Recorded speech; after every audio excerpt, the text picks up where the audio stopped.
नमस्कार दोस्तों। अजय भट्ट सुबोध उनियाल के साले महेंद्र भट्ट के भाई की नियुक्ति भी अवैध।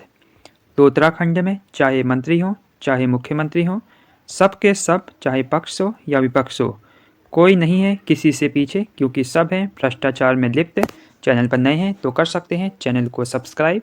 नेताओं से किसी भी प्रकार की उम्मीदें ना रखें, क्योंकि उत्तराखंड के नेता सबसे पहले अपना सोचते हैं, इसलिए अपने नाते रिश्तेदारों को विधानसभा में या किसी अन्य नौकरी में, सरकारी नौकरी में सबसे पहले लगवाते हैं। उसके बाद नंबर आता है उत्तराखंड के बेरोजगारों का, उत्तराखंड के युवाओं का, उत्तराखंड के मेहनती गरीबों का, जो सरकारी नौकरी में जाना चाहते हैं लेकिन उनकी मेहनत भ्रष्टाचार की भेंट चढ़ जाती है और वो कुछ नहीं कर पाते हैं। आइए इस रिपोर्ट को देखते हैं। दैनिक उत्तराखंड की रिपोर्ट है। प्रकाश पंत, यशपाल आर्य, हरवंश कपूर, गोविंद सिंह कुंजवाल और प्रेमचंद अग्रवाल के विधानसभा अध्यक्ष रहते उत्तराखंड विधानसभा में की गई सभी भर्तियां अवैध हैं। इस दौरान न तो कोई भर्ती प्रक्रिया अपनाई गई, न किसी प्रकार के नियम, कायदे, कानूनों का पालन किया गया है। अगर हम बात करें रितु खंडूरी जी की, तो रितु खंडूरी जी का काफ़ी विरोध हो रहा है, क्योंकि वो विधानसभा भर्ती के संबंध में अभी तक किसी प्रकार का कड़ा फैसला या न्याय नहीं कर पाई है। रितु खंडूरी जी भारी दबाव के कारण संपूर्ण न्याय नहीं कर पा रही हैं।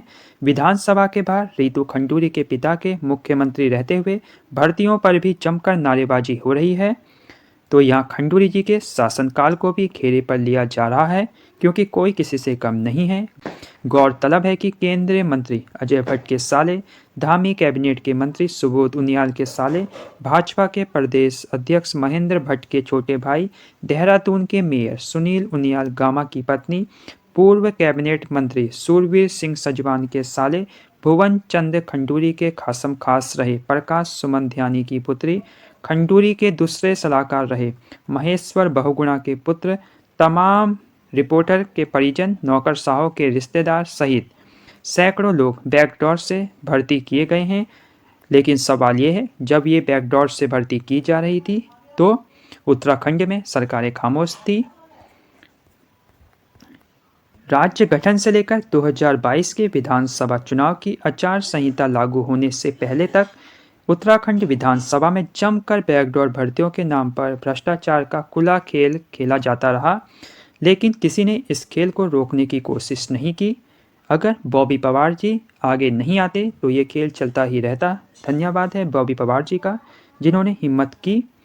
नियुक्तियों को खुद मौजूद स्पीकर रितु खंडूरी भूषण द्वारा गठित एक्सपर्ट कमेटी ने अपनी रिपोर्ट में माना है, लेकिन रितु खंडूरी ने 2016 में तत्कालीन स्पीकर गोविंद सिंह कुंजवाल और 2021-22 में पूर्व स्पीकर प्रेमचंद अग्रवाल द्वारा भर्ती किए गए 228 अस्थायी कर्मचारियों को बर्खास्त कर डाला है, जबकि कमेटी की रिपोर्ट के अनुसार सभी भर्तियां अवैध हैं, जितनी भी विधानसभा में हुई हैं।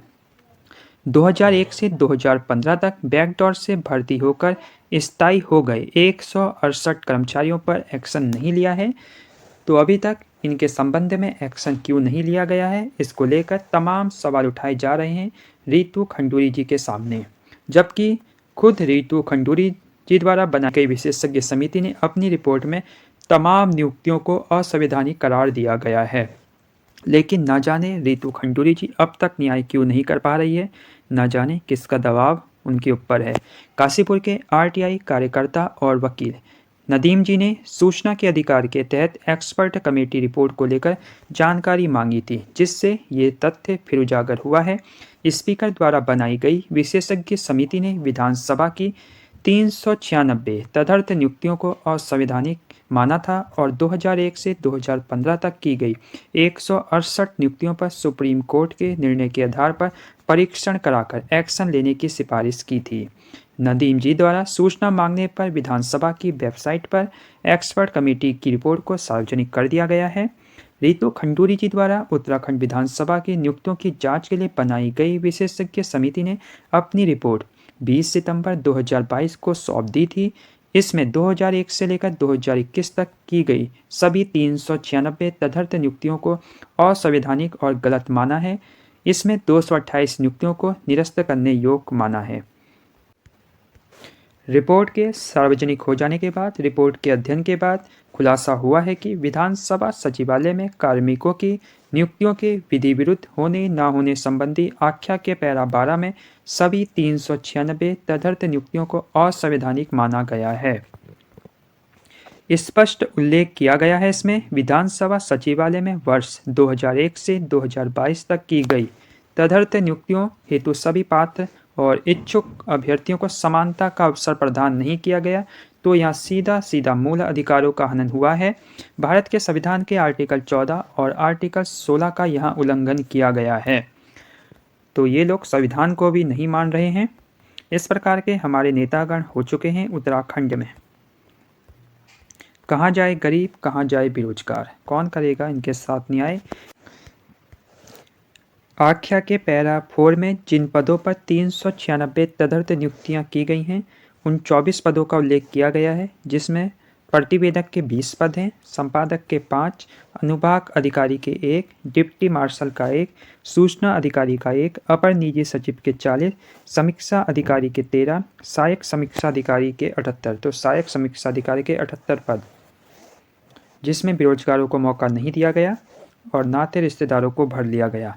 सहायक समीक्षा अधिकारी के 14, सहायक समीक्षा अधिकारी लेखा के 20, उप प्रोटोकॉल अधिकारी के 4, व्यवस्थापक के 3, सूचीकर के 8, कंप्यूटर सहायक के 14, कंप्यूटर ऑपरेटर के 3, स्वागती के 4, महिला रक्षक के 15, रक्षक पुरुष के 49, तकनीशियन के 2, हाउसकीपिंग सहायक के 2, चालक के 22, फोटोग्राफर का 1, डॉक रनर का 1 और परिचारक के 75 पद शामिल हैं। तो इस प्रकार उत्तराखंड में चलता रहा अवैध नियुक्तियों का खेल। अब देखने वाली बात होगी कहाँ तक लग पाता है इस खेल में लगाम। क्या रितु खंडूरी जी कर पाएंगी इंसाफ, देखने वाली बात होगी। चैनल पर नए हैं तो चैनल को सब्सक्राइब करना ना भूलें। धन्यवाद, बने रहिए चैनल के साथ।